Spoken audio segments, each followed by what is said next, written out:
This is my 2003 Dakota 4.7 V8. I've had it since it was new.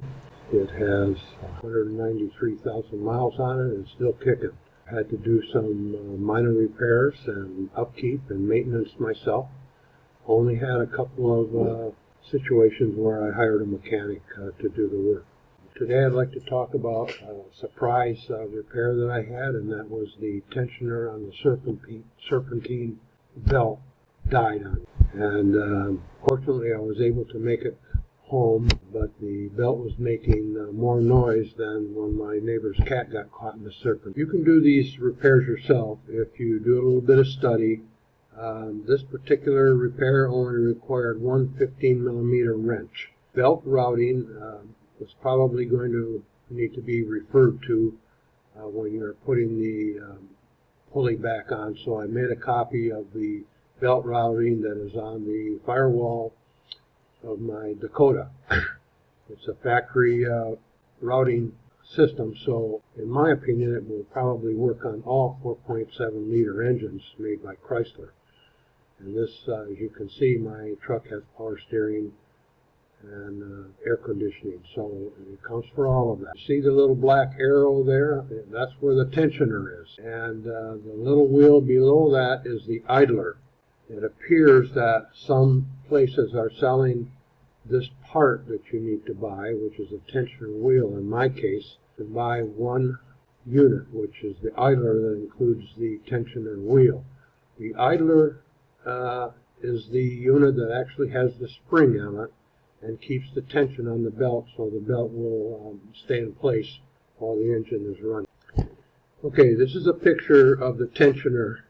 The tensioner with the spring in it is this unit right here. The little wheel that the belt actually is attached to comes off of this part right here. And you can see this little piece sticking out right here. That's very important, because when you go to replace the wheel, sometimes that tensioner wheel will make you think that it's setting flat against this piece right here, and the bolt will get tight. I made the mistake of thinking that, and when I tightened up the bolt I thought it was tight, and I started the engine up, and I could tell from the belt rotation that there was something amiss. And so I stopped the engine and kept cranking on that bolt, and pretty soon it popped into place. The bolt became loose, and I had retightened it. Once that was done, I repositioned the belt. You have to make sure that when you put it back on, the belt is properly fitting in all of the grooves that are in all of your pulleys on the engine. The grooves are what keeps the belt in place. This is what the wheel looked like when I took it off. As you can see, the wheel's pretty much demolished compared to this one, which is the new one. See the difference in size?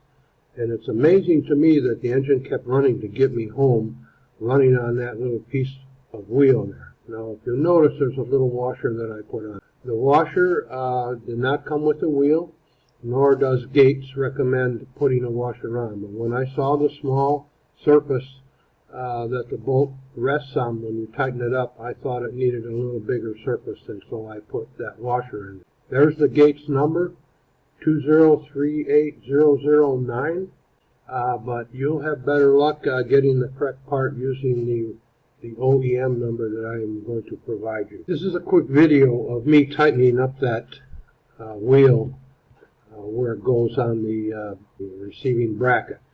And before I play this short video, I want to tell you that when I was finished, that bolt was tight as I thought it needed to be. And you can see that you just used a common wrench to tighten it. And then I'm going to show you a picture of that wheel in comparison to the belt, the Constantine belt. And you will be able to see something that I didn't see when I first put it on, and that the wheel was a little bit misaligned. You can also see, as I'm tightening the wheel, that the tensioner actually lets the wheel move. And so you'll find some people in the mechanic areas and on YouTube and stuff trying to sell a tool to use to loosen up that wheel so you can get the belt back on. But as you can see, the wheel moves easily with one pull of my hand. And so What I'm doing here is I'm tightening that wheel up, pulling it all the way up until it stops. That's the only way you can do it, because otherwise the wheel will turn as you're turning the bolt. You just get it, I would say you don't want any more than about 8 pounds of pressure on that, because it goes into an aluminum fitting, and you don't want to strip it out. So you can see the grooves in the belt there versus the grooves in the wheel. Those have to be lined up. Here's the wheel after I tightened it up the first time. And if you look at that real close, you can see that wheel's just a little bit misaligned. It's out just a little bit too far, more than it should be. I didn't see that until I actually had the belt installed and saw it running, and I could tell actually the belt repositioned off of this wheel, so it was hanging over this edge right here just a little bit, and that's really what told me that I didn't have it in the right place. That wheel had to go this way a little bit further. The reason it didn't is because of that little piece that's in there that I pointed out at the beginning of this video. You have to crank on that until that wheel finally slides down on that little piece, and then you'll be fine. Now let's talk about buying this part. That was a little challenging for me because I had no idea what the part number was. I knew that I didn't want to buy more parts than I really needed. And so I started to do research. I buy most of my parts anymore from Rock Auto, not because there aren't other auto parts stores that can sell you parts just as fast and easy and at the same price as Rock, but because I live outside the country of the United States, and the only place I can get parts quickly is AutoZone, and I don't know if you've ever done business with AutoZone, but I've been burned a lot of times with the inferior products there. So I've never had a problem with Rock Auto. They get the parts to me within 2 or 3 days, and I can wait. This is a Rock Auto search on this part. As you can see, there are many parts available here. Now, which one is the right one? This arrow over here is the part that I bought, and that's a part number that came up when I did a search on the OEM number. I'm going to post that at the end of this video, but that particular number for this 4.7 liter engine is 53030958. And when you pull up the Gates information site on this, which you'll see in a minute, you'll see all of those numbers available under that OEM number. But look at all the parts that are listed for that. When I did my first search, these two items are the ones that came up. They are the item, the wheel, the tensioning wheel, which is right here, and the other wheel, which is here, attached to this spring tensioner, which is right in between of them. And as you can see, it's more money to get one of those. And if it had been convenient for me, I may have bought the total system. However, looking at the position of this tensioner versus my radiator and the fan and all of that stuff, it looked like a nightmare to me. You saw in the first video that it was easy to get that tensioner to move and to so that it was functional. There wasn't anything wrong with the tensioner. It was that little wheel that failed, not the tensioner. So this is what I purchased. A Gates 380009, and then I'm going to give you the info page on the next portion. Okay, this is the Gates information on that little wheel, and you could compare that to the video of the wheel that I actually purchased, and it's the same wheel. And pay attention to the grooves here. I saw when I was researching the parts that some of these wheels did not come with those grooves. Those grooves are probably the most important part of the wheel because they keep that tension belt, that serpentine belt, in the same position all the time. Some of the pressure wheels, at least one that I know of that go around the serpentine, do not have any keepers on the side or any grooves on there. So the only thing that keeps that belt turning in the proper spot are those grooves. Those are very important. And if you notice, you can read this whole section here that Gates provided, and it's very nice of them to do that, because they tell you that when you're tightening that wheel up, you need to not worry about whether it's going to fit on that little ledge that it's supposed to fit on, just to keep tightening it, and it will tighten up.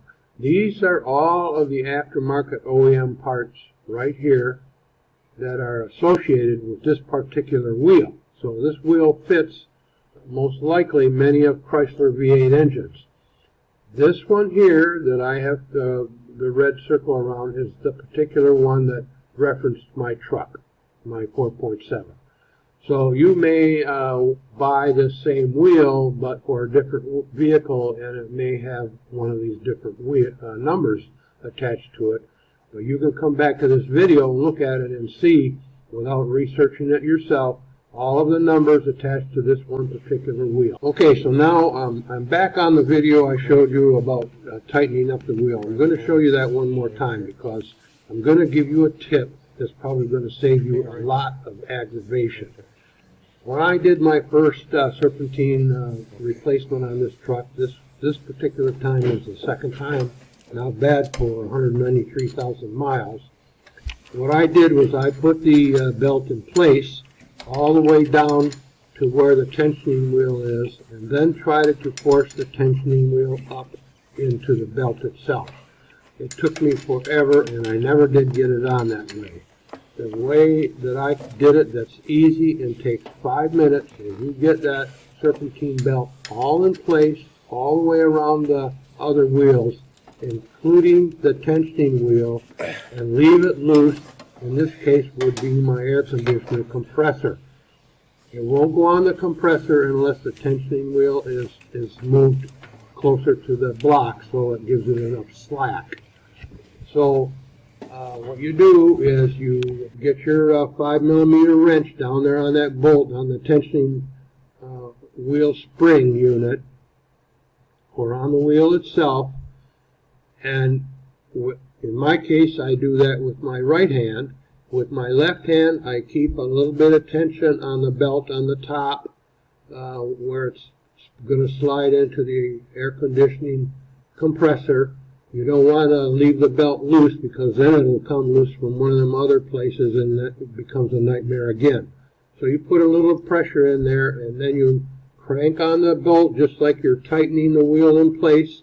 The wheel will move in and give you just enough slack with your left hand to put it right on top of that air conditioning unit, just like sliding something into something, if you know what I mean. After that's done, you'll have to release the tension on the wheel with your wrench and take a look at the position of those grooves versus the grooves in all of the other wheels.